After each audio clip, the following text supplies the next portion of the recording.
اللهم صل على سيدنا محمد وعلى آل سيدنا محمد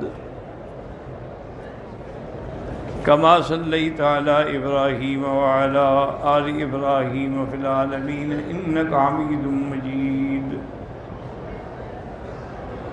أعوذ بالله من الشيطان الرجيم. بسم الله الرحمن الرحيم. حضرت تھانوی رحمۃ اللہ علیہ کی خدمت میں ایک آدمی آیا اور اس نے کہا کہ حضرت میں پروفیسر ہوں اسلامیات کا. دوسری بات یہ ہے کہ میں عربی لغت کا بھی بہت بڑا ماہر اور مانا ہوا الحمدللہ استاد ہوں. میرا عربی لغت پہ بڑا عبور ہے اور مجھے دین سے محبت ہے، اس لیے قرآن سے بھی محبت ہے. لیکن میں جب مولوی حضرات کی باتیں سنتا ہوں کہ قرآن جو ہے کسی عالم کو بیان کرنا چاہیے، ہر آدمی بیان نہ کرے، تو میں حیران ہوتا ہوں کہ جب میں عربی جانتا ہوں، پروفیسر ہوں اسلامیات کا، قرآن کئی دفعہ پڑھا ہے کہ ہمیں اس کا ترجمہ نہیں، ضرور ہم مولوی کے پاس جائیں. یہ علماء جو ہیں کیا قرآن کے نعوذ باللہ ٹھیکیدار ہیں کہ ان کے بغیر ہمیں قرآن سمجھ ہی نہیں آتا. حضرت سنتے رہے، چونکہ حضرت تو بہت بڑے الحمدللہ بڑے حکیم الامت تھے، بڑی حکمت سے بات کرتے تھے. سنتے رہے. جب اس نے بات ختم کی تو آپ نے فرمایا اچھا ماشاء اللہ آپ کو اللہ کے قرآن کے ترجمے پر بھی عبور ہے؟ انہوں نے کہا ہاں جی بالکل، مجھے کسی آیت کا معنی پوچھ لیں.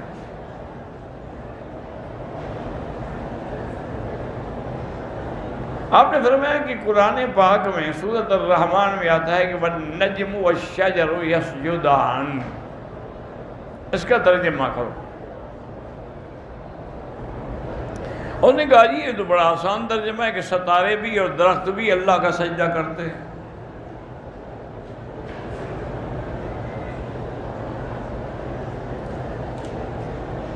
اور قرآن پاک میں دوسری جگہ باقاعدہ موجود ہے کہ وَالنَّجْمِ إِذَا هَوَىٰ بُرَا، ستارہ ہے. اللہ کے بندے جہاں بھی نجم آئے گا معنی یہی کرو گے. اس نے کہا جی اور کیا کر سکتے ہیں؟ تو پھر تم نے قرآن کو سمجھا کیا ہے؟ یہ جو والنجم یہاں ہے، والنجم کے بعد والشجر ہے، وہاں نجم کے بعد اذا ہوا ہے کہ جب وہ ڈوبتا ہے. درخت تو نہیں ڈوبتا نا. یہاں مراد یہ ہے کہ دو قسم کے درخت ہوتے ہیں، دو قسم کے بوٹیاں ہوتی ہیں. ایک وہ ہوتی ہیں جو زمین پہ کھڑی ہوتی ہیں، جن کی یعنی ساکھ ہوتی ہے، عمود ہوتا ہے. ایک وہ ہیں جو زمین پہ پڑی رہتی ہیں، بیلیں اس کی پڑی ہوتی ہیں. جیسے کدو کی بیل پڑی ہوئی ہے، آپ نے دیکھا ہے کہ متیرے کی اور خربوزے کی بیلیں پڑی ہیں، انگور کی بیلیں پڑی ہیں. تو یہ جو ہے یہ نجم ہے. شجر کہتے ہیں جو اپنے ساکھ پہ کھڑا ہو. تو اللہ تبارک و تعالیٰ کو یہ دونوں سجدہ کرتے ہیں. تو یہ معنی نہیں کہ اسی لیے ہم نے اس نے کہا تھا کہ علماء سے پوچھو کہ مطلب جہاں بھی نجم کا معنی آئے گا تم ایک ہی معنی کرو گے. اس کے تو سیاق و سباق کو دیکھنا پڑتا ہے.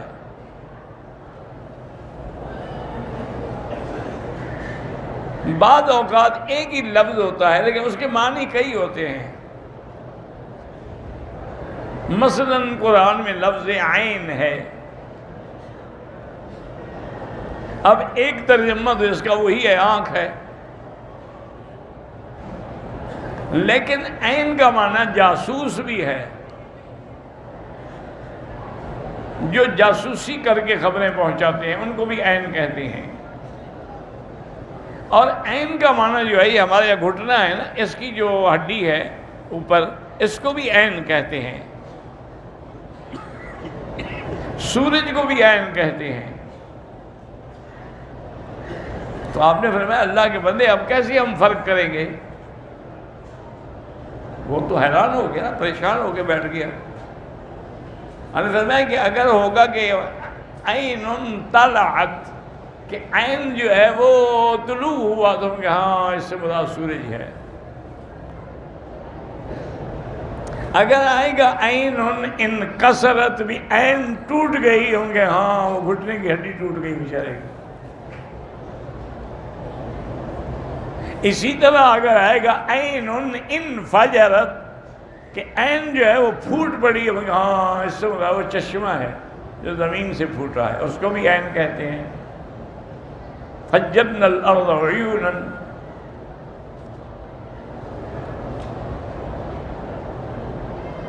اور اسی طرح اگر کہیں کہ جاسوس نے خبر پہنچائی، کہیں عین النذا اخبرت، کہ جاسوس نے جب خبر دی تو آگے سیاق سباق جیسے بدلتا جائے گا، ترجمہ بھی بدلتا جائے گا. اس نے کہا کہ جی ہاں بات آپ کی مجھے سمجھ آ گئی ہے، اور میں توبہ کروں، اس تکبر میں نہ رہو کہ ہم قرآن سمجھ لیتے ہیں. یہی تکبر جنہوں نے کیا نا، نتیجہ یہ نکلا کہ آخر میں بھٹک گئے. اب سر سید جیسا قابل آدمی، اتنا پڑھا لکھا آدمی، فارن کا پڑھا ہوا، جس نے وہاں کالجوں کی بنیاد رکھی، بڑی خدمت کی اس نے، لیکن ان کو بھی یہی شوق تھا مفسر بننے کا. ماشاءاللہ انہوں نے تو قرآن کی تفسیر بھی لکھی جس میں ایسی غلطیاں ہیں کہ کوئی جاہل بھی نہیں کرتا.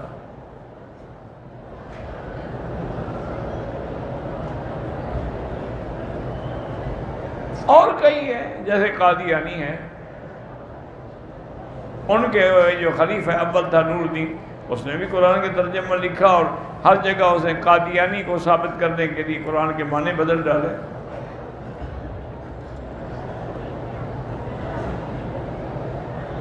اسی طرح جیسے آج کل وہ غامدی پیدا ہوا ہے، وہ کہتے ہیں قرآن میں رجم کا قصہ ہے ہی نہیں،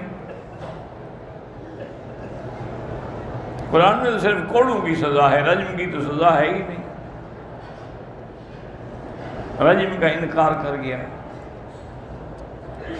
اور بڑے بڑے لوگوں نے ٹھوکریں کھائی ہیں. نتیجہ یہی تھا کہ وہ کسی عالم سے نہیں پڑھے. اگر کسی عالم سے پڑھتے، ان سے پوچھ لیتے، مسئلہ حل ہو جاتا. امام شافعی رحمت اللہ علیہ نے فرمایا کہ بھائی اگر قرآن کو دیکھو تو 3 جماعتوں کا ذکر ہے، تم خود غور کرو کہ کون سی جماعت میں ہو. تو ساتھیوں نے پوچھا حضرت کون سی جماعت؟ فرمایا والسابقون الاولون من المہاجرین. ایک جماعت وہ صحابہ مہاجرین کی ہے جنہوں نے مکہ سے ہجرت کی. دوسری جماعت کون سی ہے؟ والانصار. ایک مدینہ منورہ کے انصار ہیں جنہوں نے سینے سے لگایا. یہ 2. اور تیسرے کون ہے؟ فرمایا والذین اتبعوہم بإحسان. جو ان مہاجرین انصار کی اتباع کریں اخلاص کے ساتھ. تو یہ 3 جماعتیں ہیں. فرمایا بھائی اب ہم نہ تو مہاجر بن سکتے ہیں نہ ہم انصار بن سکتے ہیں، وہ تو گزر گیا دور. اب ایک قسم باقی ہے کہ ہم ان کے غلام بن جائیں. اگر ہم ان کے غلام نہ بنے تو پھر ہماری خیر نہیں، پھر ہمارے لیے بھی جہنم ہے. چونکہ اللہ نے وعدہ ان 3 سے کیا ہے کہ رضی اللہ عنہم ورضوا عنہ. واللہ اعلم.